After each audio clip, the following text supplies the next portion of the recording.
के जंगल में टुनटुनी चिड़िया अपने पति कालू कौवे और बूढ़े सास ससुर के साथ रहती थी।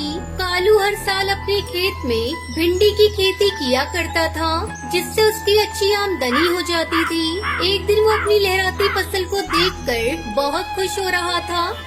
इस बार मेरे खेत में कितनी हरियाली है। अब बस कुछ ही हफ्तों की देरी है जब मेरी भिंडी की फसल पककर तैयार हो जाएगी। इस बार मैं भिंडी बेचकर सारे कर्ज चुका दूंगा और कुछ पैसे अगली फसल के लिए भी बचा कर रखूंगा, ताकि उस लालची कड़कनाथ से मुझे कर्ज न लेना पड़े। टुनटुनी बहू, भोजन हो गया हो तो ला मेरी बेटी के लिए, वरना ये फिर किसी काम में लग जाएगा। अभी लाती हूँ माँ जी। टुनटुनी भोजन लाकर अपने पति को देती है। अरे बहू, जरा इसका ध्यान रखा कर, देख तो सूख कर कांटा हो गया है। मैं क्या करूँ माँ जी, दिन रात इन्हें समझाती रहती हूँ कि खान पान का ध्यान रखो, पर नहीं, इन्हें तो बस फसल की चिंता सताती है कि सही सलामत फसल मंडी तक पहुँच जाए। तब तक आप लोग कमेंट पे बताएं 20 डिवाइडेड बाई 4 कितने होते हैं। इस तरह कुछ दिन बीत गए।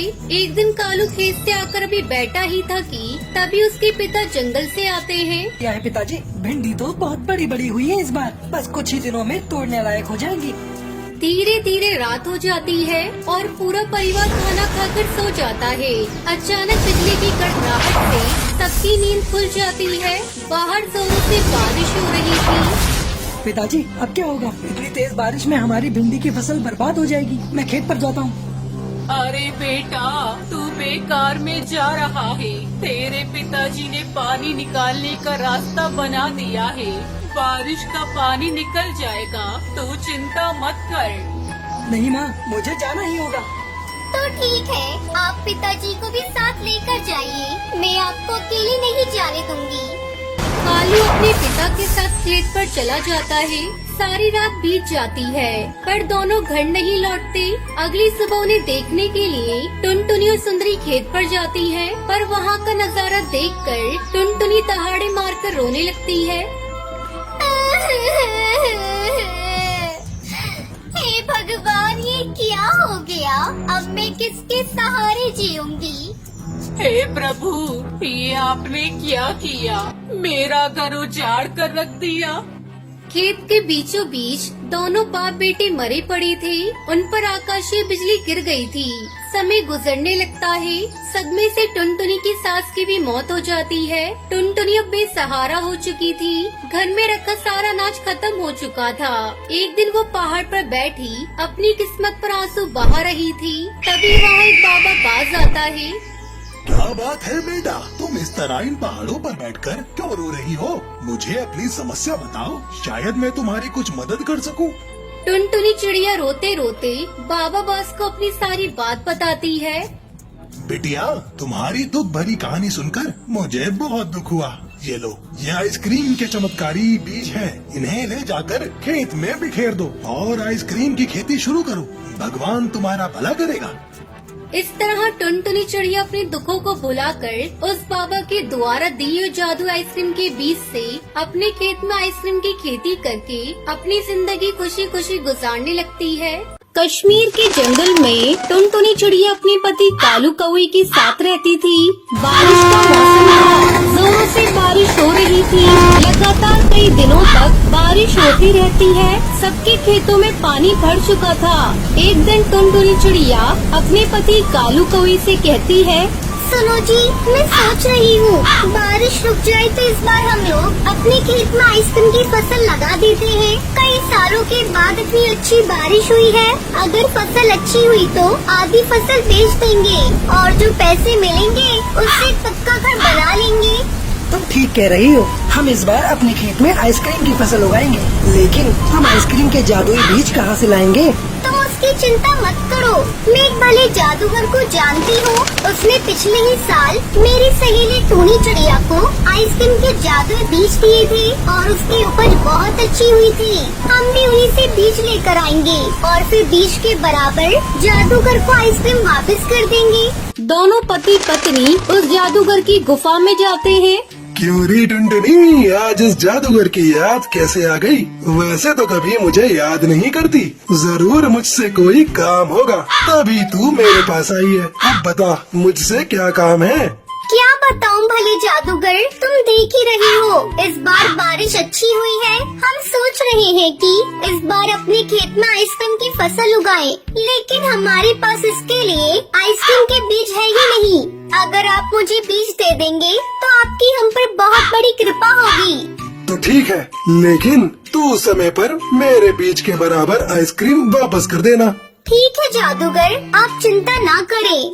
जादूगर टुनटुनी चिड़िया को आइसक्रीम के बीज दे देता है। कालू कौआ और टुनटुनी चिड़िया बीज लेकर वापस घर लौट आते हैं। फिर अगले दिन टुनटुनी चिड़िया अपनी बेटी पिंकी के साथ खेत में बीज को बिखेर देती है। इस तरह कई दिन गुजर जाते हैं। एक दिन टुनटुनी चिड़िया कालू कौए को खेत में भेजती है। कई दिन हो गए खेत में बीज डाले, जाओ एक बार जाकर देख लो कहीं बीज सूख तो नहीं गए।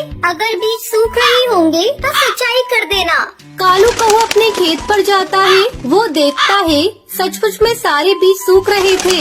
अरे ये क्या, ये बीज तो सूख रहे हैं। इससे तो सारी फसल ही खराब हो जाएगी। मुझे कैसे भी करके अपनी फसल की सिंचाई करनी होगी।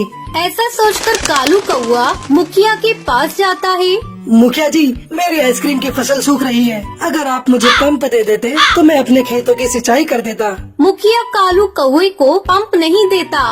अबे चल भाग यहाँ से, मैं तुझे अपना पंप नहीं दे सकता। मुझे भी अपने खेत की सिंचाई करनी है।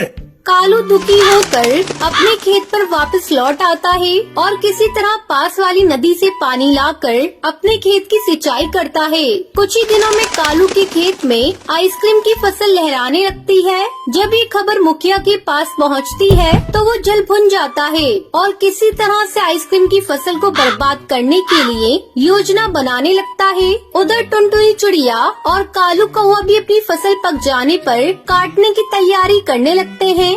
कालू जी, अब अपनी फसल पक चुकी है और इसमें से आइसक्रीम भी निकल आई है। अब इसे हम लोग बाजार में बेच देते हैं। फिर दोनों जल्दी जल्दी अपनी आइसक्रीम को इकट्ठा करते हैं और उसे अपने घर लेकर आते हैं। चलो जी, आखिरकार हमारी आइसक्रीम की फसल कट गई है। अब कल जाकर हम लोगों को जादूगर के उनके बीज के बराबर का फसल वापस कर देना होगा। फिर आराम से आइसक्रीम को बाजार में ले जाकर बेच देंगे। अब तुम जाकर जल्दी से मुंह हाथ धो लो, मैं तुम्हारे लिए भोजन परोसती हूँ। दोनों पति पत्नी भोजन करके सो जाते हैं। अचानक आधी रात को मुखिया उनकी फसल को चुराने के लिए उनके घर में घुस जाता है। खटखट की आवाज सुनकर टुनटुनी चिड़िया की नींद खुल जाती है और वो चोर चोर करके शोर मचाने लगती है। टुनटुनी चिड़िया की आवाज सुनकर सभी पक्षी इकट्ठा हो जाते हैं और मुखिया को पकड़ लेते हैं। किसी तरह मुखिया उन पक्षियों से अपनी जान बचाकर भाग जाता है और अगले दिन टुनटुनी चिड़िया कालू कौए के साथ बाजार जाती है। आइसक्रीम ले लो, रंग बिरंगी आइसक्रीम। खट्टी मीठी आइसक्रीम ले लो, लाल पीली नीली आइसक्रीम ले लो। टुनटुनी मासी, एक लाल आइसक्रीम मुझे भी देना। और इस तरह दोनों पति पत्नी आइसक्रीम बेचकर खूब सारे पैसे कमाते हैं। फिर सभी खुशी खुशी रहने लगते हैं। सुंदरवन के जंगल में टुनटुनी चिड़िया अपनी सौतेली माँ टूनी चिड़िया के साथ रहा करती थी। टुनटुनी चिड़िया की माँ रानी चिड़िया दुर्गा माँ की बहुत बड़ी भक्त थी। एक बार जब वो पूजा करने के लिए फूल तोड़ने जा रही थी, उसी समय एक जिगरबाज उस पर हमला कर देता है। इस हमले में रानी चिड़िया की मौत हो जाती है। उस समय टुनटुनी चिड़िया बहुत छोटी थी। तब टुनटुनी की देखभाल करने के लिए उसका पिता टुन्नू चिड़ा टूनी नाम की एक चिड़िया से शादी कर लेता है। कुछ दिनों तक टूनी चिड़िया टुनटुनी की अच्छी तरह से देखभाल करती है। इसी तरह दिन गुजरने लगते हैं और टूनी चिड़िया एक बच्ची की माँ बन जाती है। तब वो टुनटुनी पर अत्याचार करना शुरू कर देती है। टुनटुनी भी अपनी माँ की तरह दुर्गा माँ की भक्त थी। नवरात्रि शुरू हो गई थी। टुनटुनी सुबह सुबह तालाब पर नहाने के लिए जा रही थी। तभी टुनटुनी को टूनी चिड़िया जाते हुए देखती है और कहती है, अरे ओ दुर्गा माँ की भक्तन, इतनी सुबह सुबह कहाँ जा रही है? माँ, नवरात्रि शुरू हो गई है और मैं दुर्गा माँ के लिए फूल लेने जा रही हूँ। ज्यादा देर करूँगी तो फूल नहीं मिलेंगे और आते समय तालाब पर नहाती भी आऊंगी। तुझे कहीं नहीं जाना, चल चल घर जल्दी से, पहले घर का काम खत्म कर फिर चली जाना। टुनटुनी सर झुकाकर काम करने लगती है। वो जल्दी जल्दी काम खत्म करना चाह रही थी और मन ही मन दुर्गा माँ से प्रार्थना कर रही थी। हे दुर्गा माँ, आप मुझे इतनी शक्ति दीजिए कि मैं जल्दी से सारा काम खत्म कर लूँ और आपकी पूजा शांति से करूँ। टुनटुनी जल्दी जल्दी घर का सारा काम खत्म करती है और तालाब पर जाती है। नहाने के बाद टुनटुनी फूल तोड़ने जाती है, लेकिन उसे फूल कहीं नहीं दिखता। सारे पक्षी फूल को तोड़ चुके थे। फूल न मिलने के कारण टुनटुनी रोने लगती है।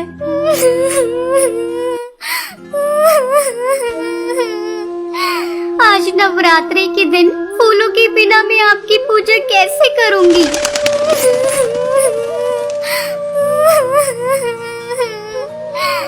वो रोए जा रही थी, तभी रानू तोती वहाँ से गुजरती है। वो उस समय पूजा करने के लिए जा रही थी। जब उसने टुनटुनी चिड़िया को रोता देखा तो वो उससे पूछती है, तू यहाँ बैठकर क्यों रो रही है? कि आज तुम्हारी माँ ने फिर से मारा है?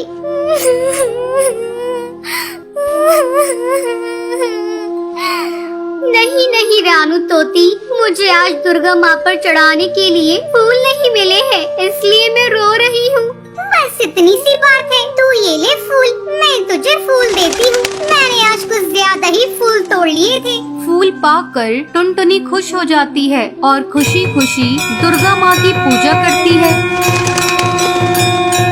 अगले दिन अपनी माँ के उठने से पहले ही टुनटुनी घर का सारा काम कर देती है। तभी टूनी की बेटी रोने लगती है। अपनी बेटी को रोता देखकर टूनी चिड़िया टुनटुनी पर चिल्लाने लगती है, अरे ओ करमजली, सुबह सुबह तू क्या कर रही है? कमबख्त, चैन से सोने भी नहीं देती। अगर तू आज दुर्गा माँ की पूजा करने गई तो मैं तेरे पंख तोड़ दूंगी। अपनी माँ की ये बातें सुनकर टुनटुनी सहम जाती है और अपनी माँ से कहती है, माँ, अब मैं बिल्कुल आवाज नहीं करूँगी, तुम आराम से सो जाओ। तभी टुनटुनी के हाथ से एक प्लेट छूटकर जमीन पर गिर जाती है। प्लेट के गिरने की आवाज सुनकर टूनी गुस्से में टुनटुनी को मारने के लिए आती है। करमजली, कुल लक्षणी, आज मैं तेरे पंख तोड़ दूंगी। देखती हूँ आज तुझे बचाने कौन आता है। टूनी टुनटुनी को बुरी तरह पीटने लगती है। पीटते पीटते टूनी चिल्लाने लगती है, अरे ये क्या हो गया?